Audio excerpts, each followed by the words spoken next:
নমস্কার বন্ধুরা, welcome to Molly kitchen. Molly রান্নাঘরে আপনাদের সবাইকে ওয়েলকাম জানাচ্ছি। বন্ধুরা, আশা করছি আপনারা সবাই খুব ভালো আছেন এবং সুস্থ আছেন। বন্ধুরা, আজকে আমি আপনাদের জন্য নিয়ে এসেছি টমেটোর চাটনি। এই চাটনিটা বানাতে যেমন কম সময় লাগে, খেতেও কিন্তু দারুণ স্বাদ হয়। আশা করছি আপনাদের এই রেসিপিটা খুব ভালো লাগবে। যদি ভালো লেগে থাকে অবশ্যই চ্যানেলটিকে সাবস্ক্রাইব করবেন। তো চলুন এখন রেসিপিতে চলে যাই। তো এই টমেটোর চাটনিটা বানানোর জন্য এখানে আমি নিয়েছি গোটা জিরে 1 চামচ, গোটা মৌরি 1 চামচ, আর নিয়েছি 5 ফোড়ন 1 চামচ। এবার এই শুকনো 3টে উপকরণ একসাথে খুব ভালো করে নাড়াচাড়া করে 2 থেকে 3 মিনিট একদম মিডিয়াম টু লো ফ্লেমে ভালো করে ভেজে নেব। যতক্ষণ পর্যন্ত এর থেকে সুন্দর একটা স্মেল না বের হচ্ছে ততক্ষণ পর্যন্ত এটাকে নাড়াচাড়া দিয়ে ভেজে নিতে হবে। 2 থেকে 3 মিনিট ধরে লো ফ্লেমে খুব ভালো করে ভেজে নিয়েছি মশলাটাকে। এবার মশলাটা তুলে মিক্সারে দিয়ে খুব ভালো করে মিহি একটা পেস্ট বানিয়ে নেব। তবে বেশি মিহি করার দরকার নেই, হালকা দানা দানা থাকলেই হবে। এবার রান্নাটা করার জন্য কড়াই বসিয়ে তার মধ্যে দিয়ে দেব সর্ষের তেল। 4 টেবিল চামচ মতন আমি এখানে সর্ষের তেল দিয়েছি। এবার 1 চামচ 5 ফোড়ন আর 2-3টে শুকনো লঙ্কা এর মধ্যে দিয়ে দিলাম ফোড়ন হিসেবে। এবার কেটে রাখা টমেটো আমি 500 গ্রাম নিয়েছিলাম, টমেটো কেটে ধুয়ে ভালো করে পরিষ্কার করে নিয়েছি। এবার টমেটোটা দিয়ে দিলাম। দেওয়ার পর এটাকে নাড়াচাড়া দিয়ে টমেটোটাকে একদম ভালো করে গলিয়ে নেব।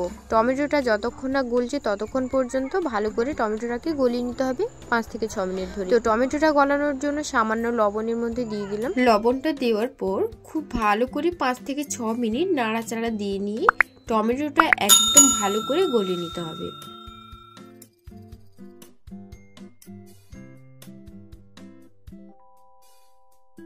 তো 5 থেকে 6 মিনিট পর টমেটোটা দেখুন কতটা গলে গেছে। তো ঠিক এইভাবে টমেটোটাকে একদম ভালো করে গলিয়ে নিয়েছি। এবার খুন্তি দিয়ে টমেটোটাকে একদম ভালো করে নাড়াচাড়া দিয়ে নিয়ে টমেটোটা গলিয়ে নেব। তো দেখুন টমেটোটা কিন্তু একদম ভালো করে গলানো হয়ে গেছে। ঠিক এই পর্যায়ে আমি এর মধ্যে দিয়ে দিচ্ছি চিনি। চিনিটা আমি এর মধ্যে 1 কাপ মতো দিলাম, মানে 100 গ্রাম চিনি এর মধ্যে অ্যাড করেছি। আর 6 থেকে 7টা খেজুর দানা ছাড়িয়ে দিয়েছি। আর দিয়েছি 100 গ্রাম আঙ্গুর। আঙ্গুরটাকে মাঝ বরাবর কেটে নিয়ে আমি আঙ্গুরটাকে এর মধ্যে দিয়ে দিলাম। দেওয়ার পর আবারও একটু ভালো করে নাড়াচাড়া দিয়ে নেব। টমেটোর এই চাটনির মধ্যে আপনারা চাইলে তেঁতুলের পাল্পও দিতে পারেন, সেটাও কিন্তু খেতে দারুণ লাগে খেতে। আমার কাছে যেহেতু তেঁতুলের পাল্প ছিল না তাই আমি এর মধ্যে অ্যাড করিনি। আপনাদের কাছে যদি তেঁতুলের পাল্প থাকে তাহলে সেই জায়গায় 2 থেকে 3 চামচ পরিমাণে তেঁতুলের পাল্পের মধ্যে দিয়ে দিতে পারেন, সেটা কিন্তু দারুণ লাগে খেতে।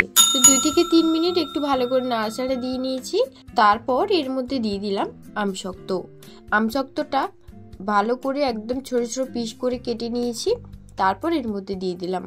তো দেওয়ার পর দেখুন একটু 2 থেকে 3 মিনিট একটু আবারও একটু ভালো করে নাড়াচাড়া দিয়ে নেব। আর অবশ্যই কিন্তু ফ্লেমটাকে একদমই, মানে টমেটোটা গলে যাওয়ার পর ফ্লেমটাকে একদমই মিডিয়ামে রাখবেন। তাহলে দেখবেন টমেটোটা একদম আরও ভালোভাবে গলে যাবে আর কোনো কিছু কিন্তু ভেঙে যাবে না। তারপর কাজু ও কিশমিশটা দিয়ে দিলাম। দেওয়ার পর এবারে এর মধ্যে দিয়ে দিচ্ছি ভাজা মশলা। যে ভাজা মশলাটা আমি আগেই রেডি করে রেখেছিলাম সেই ভাজা মশলাটা এর মধ্যে আমি দিয়ে দিলাম। তো দেওয়ার পর এটাকে আবারও ভালো করে নাড়াচাড়া দিয়ে নেব। চাটনির জন্য এই ভাজা মশলাটাই কিন্তু মেন, এইটা দিলে কিন্তু টেস্টটা দ্বিগুণ হয়ে যায়। তো দেখুন ভাজা মশলাটা দেওয়া হয়ে গেছে। এবারে এটাকে নাড়াচাড়া দিয়ে 1 থেকে 1.5 মিনিটের মতন ভালো করে নাড়াচাড়া দিয়ে নেব। দেওয়ার পরেই কিন্তু চাটনিটা আমাদের একদমই রেডি হয়ে যাবে।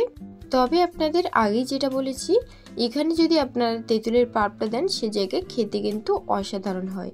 তবে তেঁতুলের পাল্পটা টমেটো একদম ভালোভাবে গলে যাওয়ার পর তারপর এখানে দিতে পারেন, তবেই কিন্তু টমেটোটা খেতে ভালো, মানে টমেটোর চাটনিটা খেতে ভালো লাগবে। না হলে কিন্তু টমেটোটা একদমই গলবে না।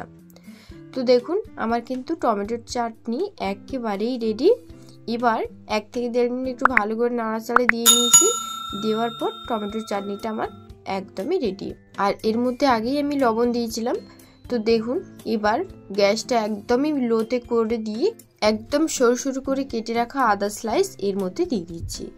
দেওয়ার পর নাড়াচাড়া দিয়ে 1 থেকে 2 সেকেন্ড নাড়াচাড়া দিয়ে নেব। দেওয়ার পর এটাকে নামিয়ে নেব।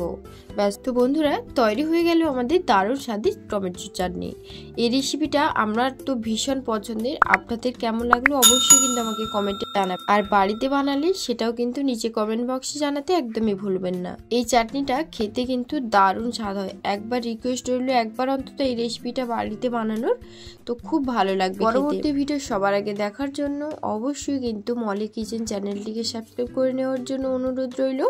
সবাই ভালো থাকবেন, সুস্থ থাকবেন, ধন্যবাদ। ভিডিওটি শেষ করার আগে এখনো যারা চ্যানেলটিকে সাবস্ক্রাইব করেননি অবশ্যই কিন্তু আমার চ্যানেলটিকে সাবস্ক্রাইব করে রাখবেন, তাহলে যখনই কোনো নতুন রেসিপি শেয়ার করব আপনাদের কাছে খুব সহজেই পৌঁছে যাবে। তো বন্ধুরা সবাই ভালো থাকবেন, ধন্যবাদ।